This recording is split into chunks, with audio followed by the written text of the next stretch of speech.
Hey guys, what up? Today I'm going to be doing an album review on Maroon 5's 5th studio album that is going to be released September 2nd, and it is called V, or 5, or whatever you feel like calling it.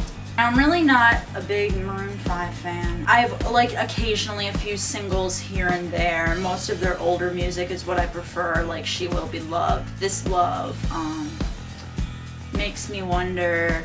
Even some of the stuff off of Overexposed I actually didn't mind. I decided to give my thoughts on this album anyways, and for the die-hard Maroon 5 fans out there, I'm sorry you might not agree with what I have to say.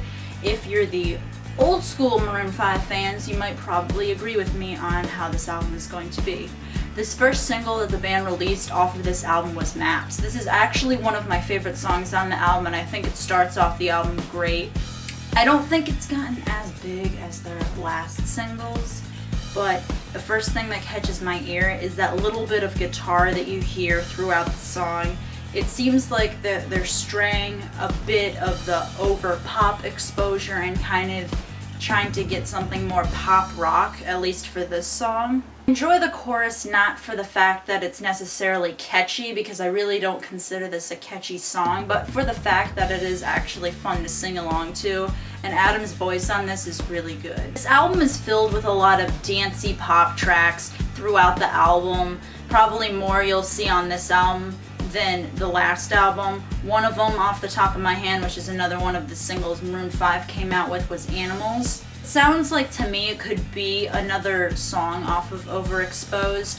It's driven by poppy beats, again with a dancey chorus, and feels like something I've heard before, something rehashed from the last album. So I wasn't really too fond on this single. Some other songs that have some disco vibes to it are one like Sugar. This has more of an 80s disco vibe. It's got this funky beat that has higher pitched vocals, and Adam's voice is actually pretty solid overall on this. It's a nice dancey track that really isn't trying too hard to be out there, and I actually overall enjoyed this song. Another dancey track that I wasn't necessarily too fond with was Coming Back For You. This has more of a 90s influence to it, but it definitely, you can still hear that other disco influence as well. The lyrics are very recycled, they're very cliche and honestly boring, and I think that's just what ruins the song for me, or is the downfall of this song to me, like most other tracks on the album. Another one that really doesn't have good lyrics is It Was Always You. It's very repetitive and probably one of the most boring songs on this album. Track lyrically that I didn't get at all was In Your Pocket. From the beat to the lyrics, this song is all over the place. It doesn't transition smoothly from the upbeats to the downbeats. Hard to tell if this is really a love song or a hate song, so it seems like it's getting confused on what it wants to be here. The catchiness to the chorus though makes this a very listenable track, however, but for it just being a very confusing song, I didn't really like it at all. That I really liked that kind of brought me back to almost old Maroon 5 in a way was Leaving California. From the high chorus to the smooth and casual verses, this song would definitely please most fans in that regard. New Love kind of does the same thing here, except it adds that classic Maroon 5 style with also the newer, poppier Maroon 5. The beats to this song are surprisingly more interesting than I thought they would be. They go really well with Adam's vocals, however the chorus doesn't really impress me, and if there was more passion and fire in the chorus, it would probably be a better song. A track that left me feeling very uncomfortable and very awkward was Feelings. This is another disco track, and it's basically talking about sex.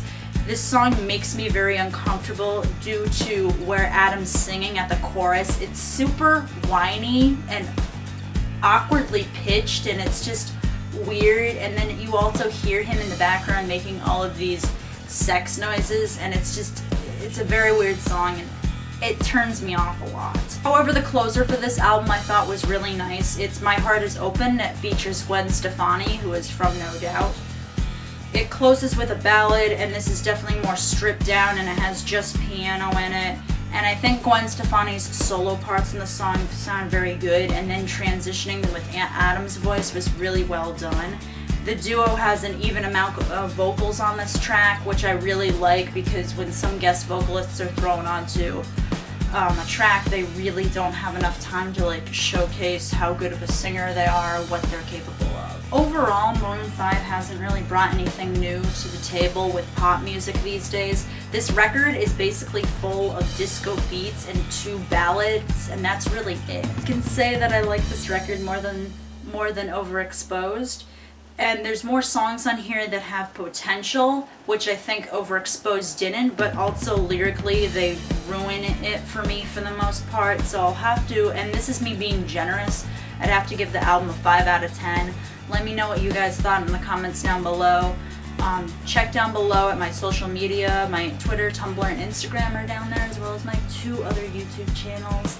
And give this video a thumbs up, because thumbs ups are what we do here on YouTube. Thumbs downs are for shitty people that do shitty things, just so you know. Anyway, subscribe to this channel if you want to see more album reviews, because I certainly will be doing more album reviews in the near future. Stay tuned for more videos, guys, and stay brutal. See you guys later.